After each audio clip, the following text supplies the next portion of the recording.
Dulu saya pernah mendapatkan suatu ijazah dari guru saya, ya. Nanti teman-teman jika berkenan silahkan ijazah ini dipraktekkan, ya. Silahkan nanti teman-teman mungkin yang sedang berada di dalam kesulitan bisa mendawamkan atau membiasakan membaca surat Al-Baqarah, ya, ayat 183 sampai 187. Lalu nanti pas di ayat 186 bisa diulang, dipraktekkan.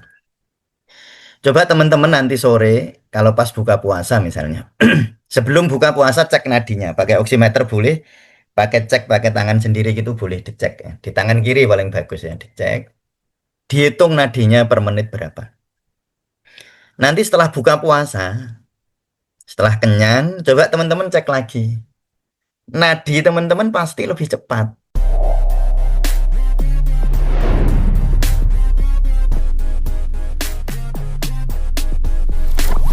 Assalamualaikum warahmatullahi wabarakatuh. Bismillahirrahmanirrahim. Alhamdulillahirabbil alamin. Wabihi nasta'inu ala umuri dunya waddin. Allahumma salli wa sallim wa barik ala sayyidina wa habibina wa syafi'ina wa qurrati a'yunina wa maulana Muhammadin wa ala alihi wa ashabihi ajma'in al-tahirin la khawla wa la quwata illa billahil aliyyil azim, amma ba'd.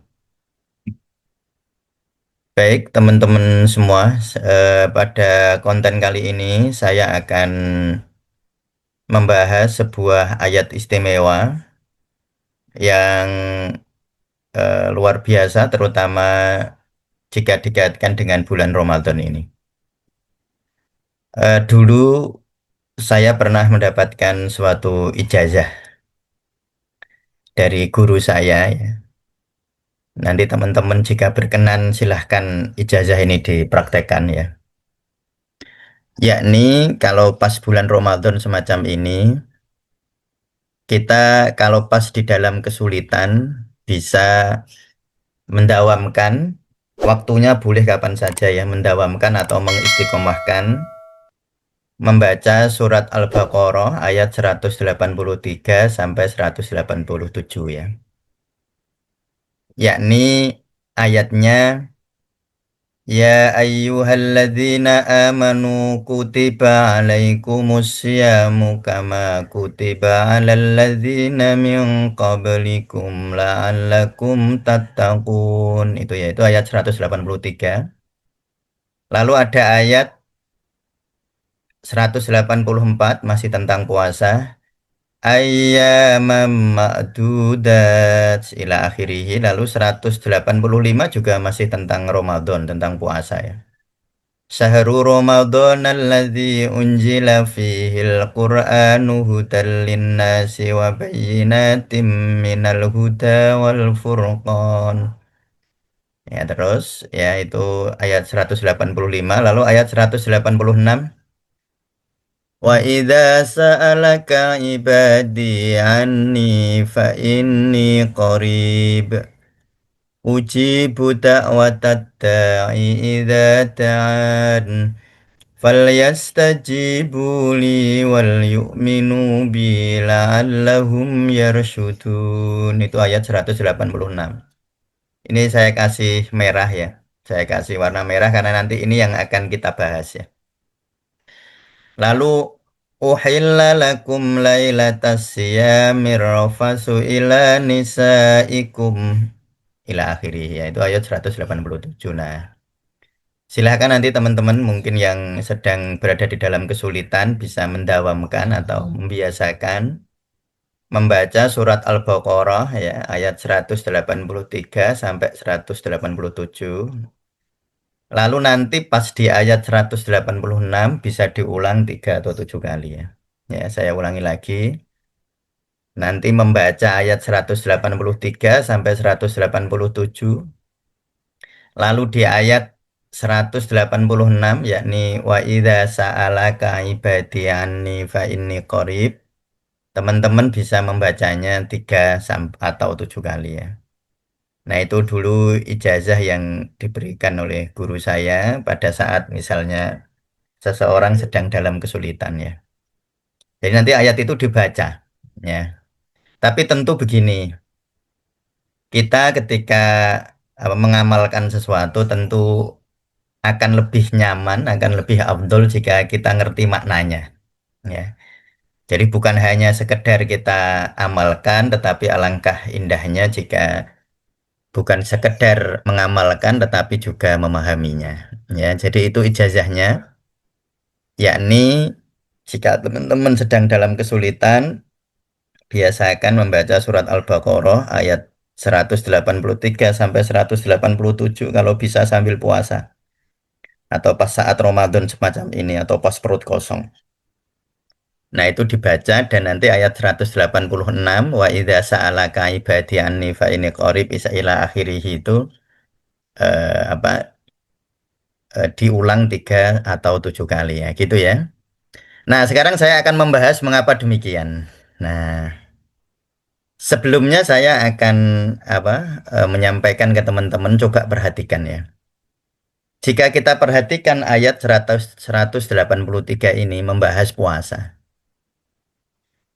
Kutiba alaikumusiyam ini membahas tentang puasa. Ayat 184 ayat ma'dudat itu juga membahas tentang kaifiyah puasa.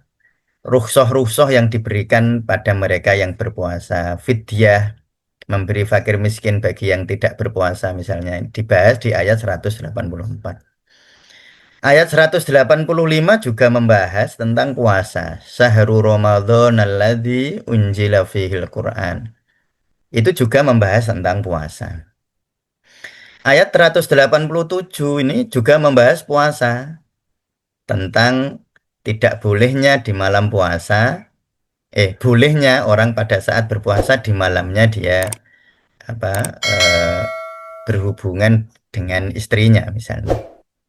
Nah, Ukhilla lakum lailatas siyam. Ini juga membahas puasa. Tetapi uniknya Allah itu apa kalau orang Jawa itu nyesel ke ayat.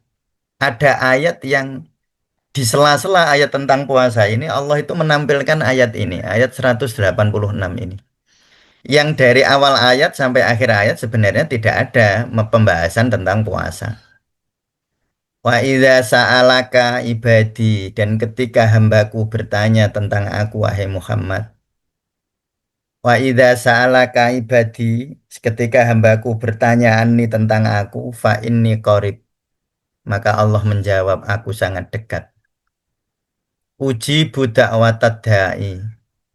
Ya, ujibu aku akan mengijabah doa-doa orang yang berdoa idza da'an ketika berdoa dengan sungguh-sungguh. Fal yastajibuli maka jawablah seruanku. Wal yu'minu bi dan berimanlah kepadaku la'allahum yarsudun maka engkau akan mendapatkan petunjuk.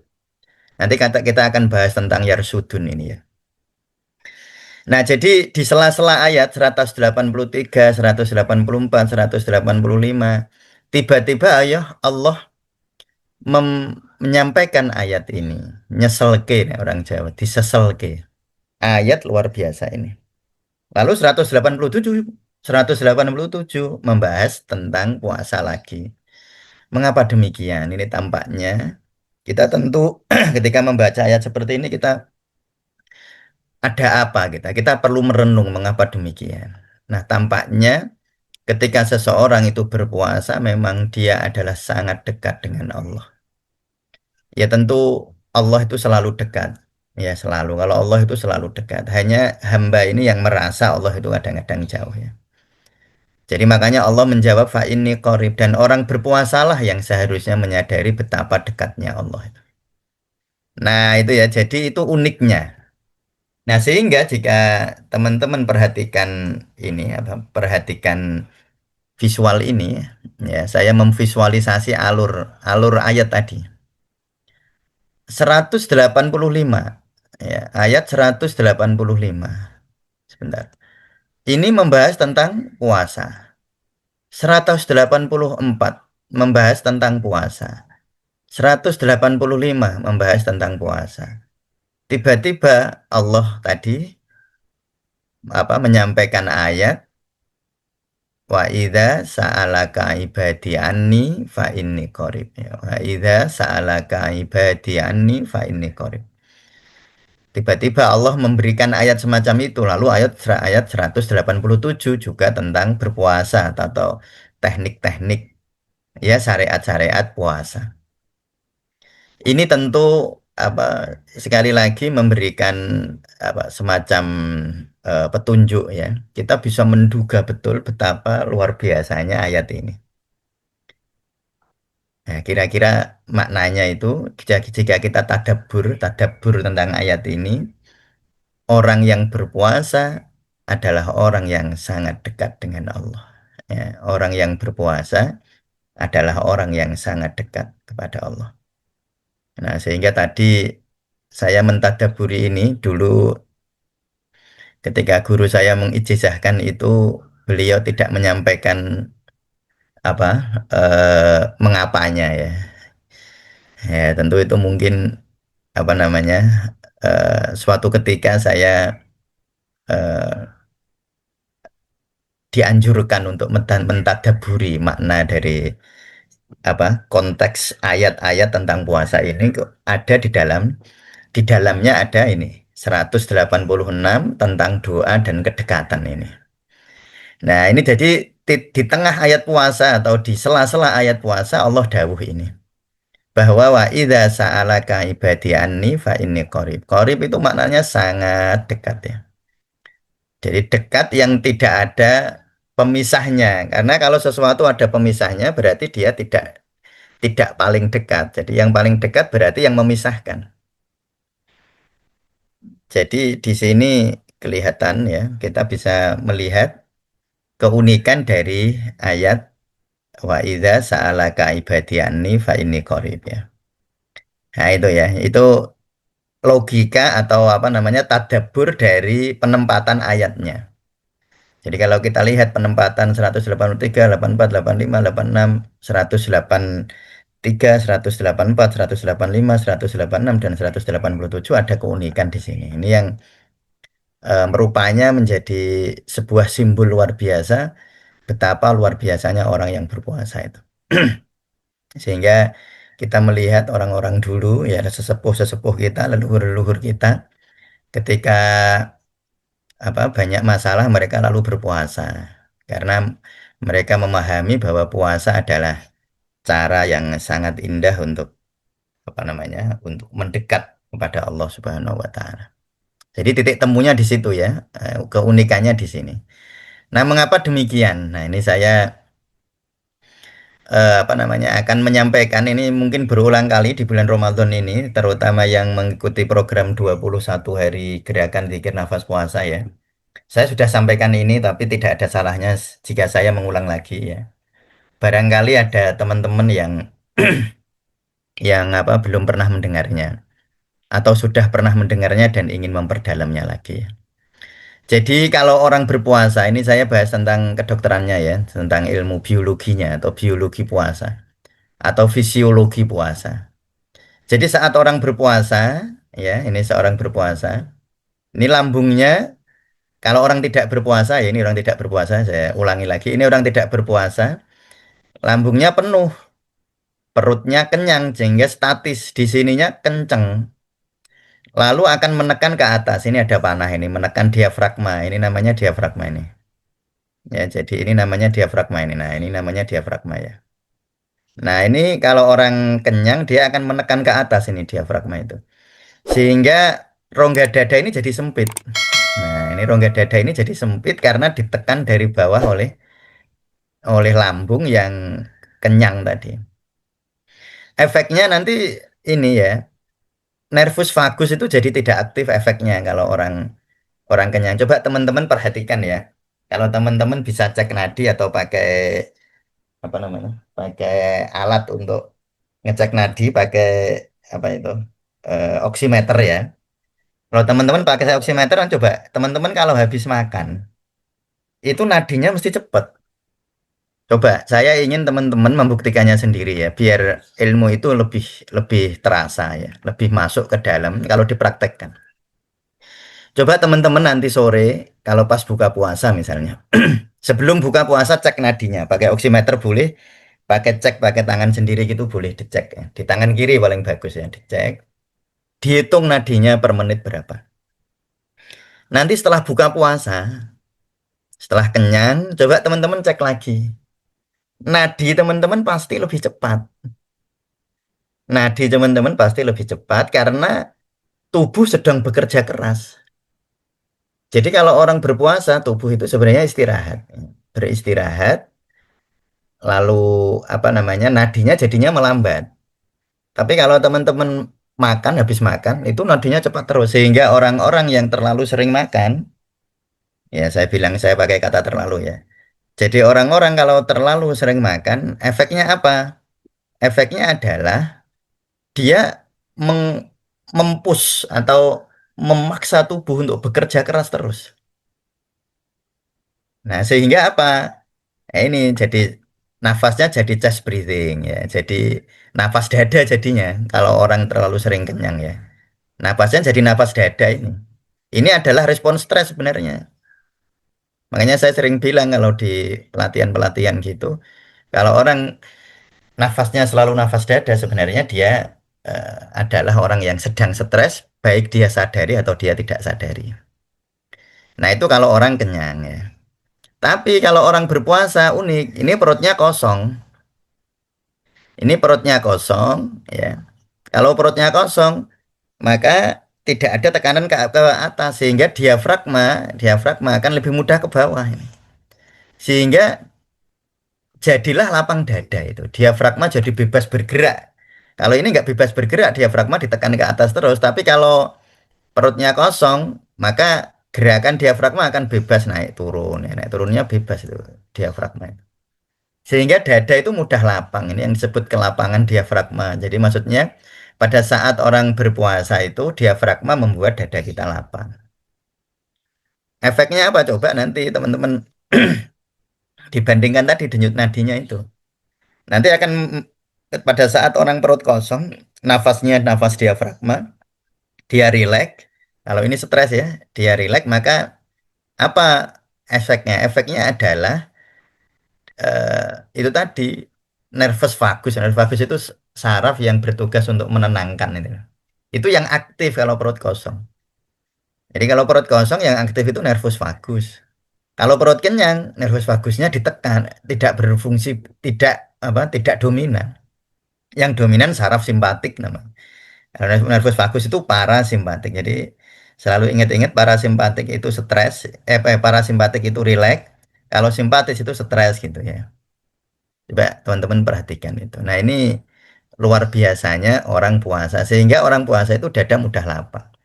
Nanti efek fisiologisnya banyak sekali ya. Efek fisiologisnya adalah nanti orang itu akan lebih psikologisnya akan lebih tenang, lebih mudah memaafkan, lebih mudah berlapang dada, lebih tangguh dalam dalam menghadapi hidup.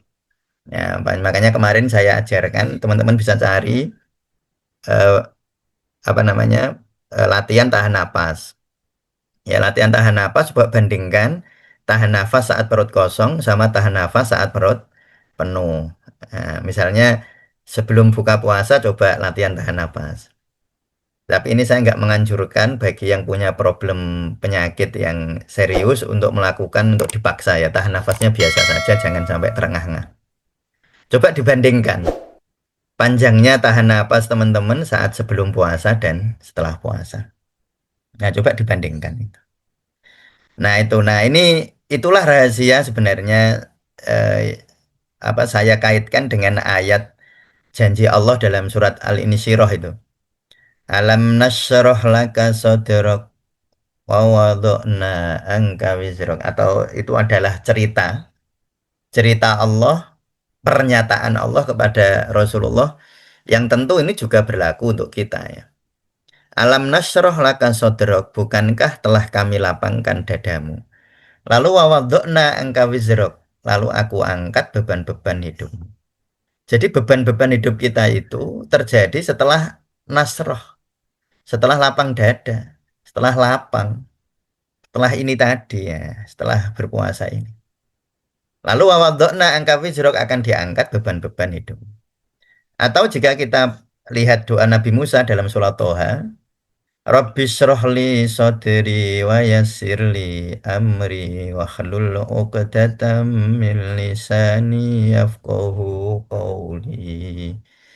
Rabbi srohli sodri ya Allah lapangkan dadaku. Baru ayasirli amri. Jadi lapang dada adalah prasyarat mudahnya urusan.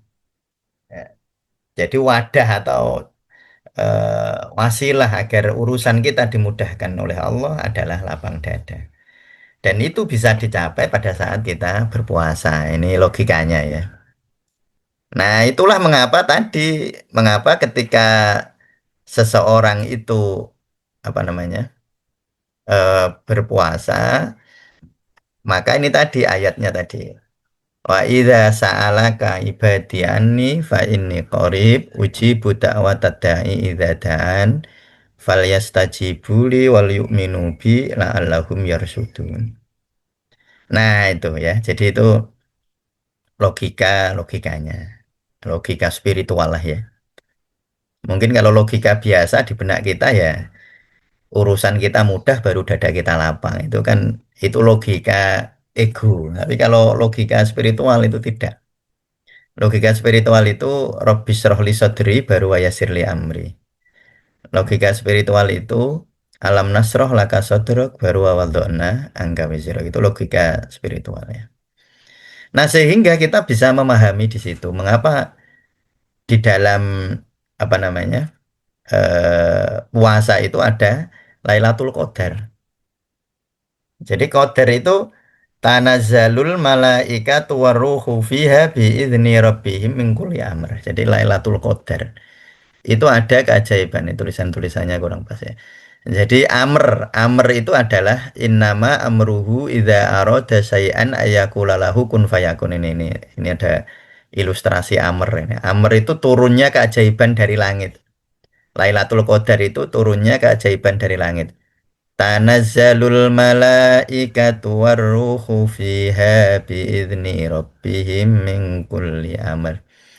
Salamun hiya hatta matla'il fajr. Itu surat Al-Qadr yang sangat populer ya. Inna anjalnahu fi lailatul qadr. Nah, itu menjelaskan Lailatul Qadar.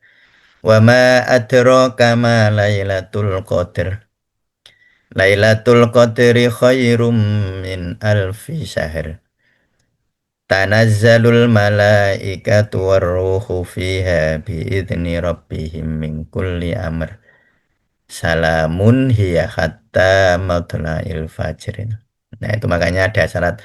Itu tadi ya hubungannya begitu. Jadi mengapa eh, puasa itu kita kok sangat dekat dengan Allah.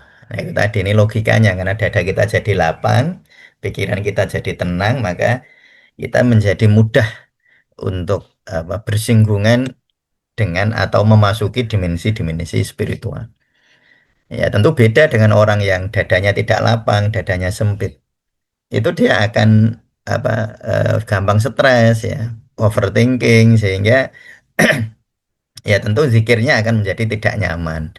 Zikirnya tidak menjadi ala bidzikrillahi tatmainnul qulub. Kan seharusnya zikir itu kan menenteramkan hati ya. Nah, itu ayat-ayat yang tadi saya sampaikan ya. Jadi kita di sini bisa bagaimana hubungan ayat ya, mentadaburi ayat wa idza sa'alaka ibadi anni fa inni qarib dengan tadabbur ayat doa Nabi Musa dan di dalam surat Alam Nasroh itu Rabbi shrah li sodri dan Alam Nasroh laka sodrok dan Lailatul Qadar yaitu amr turunnya semua amr tanazzalul malaikatu warruhu fiha biidzni rabbi min kulli amr. Lah amr itu apa dijelaskan dalam surat Yasin itu innama amruhu idza arada syai'an ayyakula lahu kun fayakun.